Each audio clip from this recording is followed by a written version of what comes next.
On a une exposition de l'artiste américain Nathan Sawaya qui est considéré le numéro 1 au monde parmi les artistes qui font des œuvres en partant de briques Lego, de petites briques comme on a tous eu et avec lesquelles on a tous joué.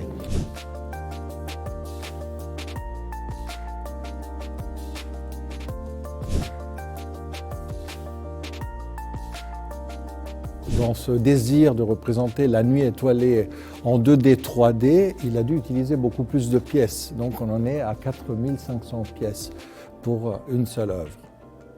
Et là, vous avez presque 20 000 pièces. Très important pour un artiste qui a choisi de travailler avec des pièces qui sont les pièces normales, donc pas de pièces spéciales, mais les pièces qu'on a tous eues, de 1, de 2, de 5, de 4.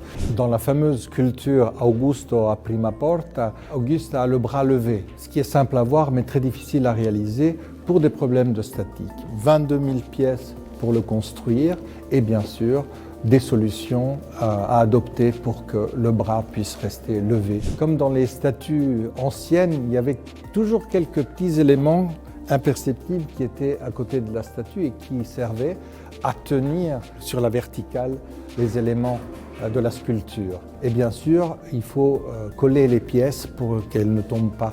L'exposition de Paris présente une section spéciale qui est centrée sur le corps humain. Donc c'est une exposition qui est aussi éducative. Il y a moyen avec la famille, les enfants ou pour les écoles de parler du corps humain à travers l'exposition et à travers une reproduction que les enfants et les jeunes comprennent très bien comme les Lego. Il exprime aussi avec des simples briques des sentiments, des conditions. La condition humaine par exemple. Gray représente l'envie de sortir d'un monde qui est trop clos, qui est trop renfermé en lui-même.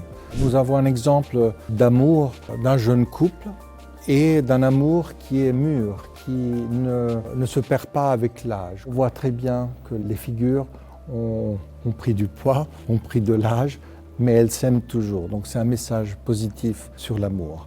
Le dinosaure, la plus grande qui est présente dans l'exposition, avec 80 000 pièces et 3 mois de travail pour la construire. L'élément le plus petit est bien sûr la pointe de la griffe, Donc en partant d'un élément qui fait seulement 2 unités, on doit construire tout le reste. Et donc on retrouve, de manière obligée, l'échelle de cette sculpture. Et donc l'artiste lui-même, il a découvert, en partant de l'unité la plus petite et en suivant les proportions, combien de pièces il aurait eu à monter pour faire un dinosaure.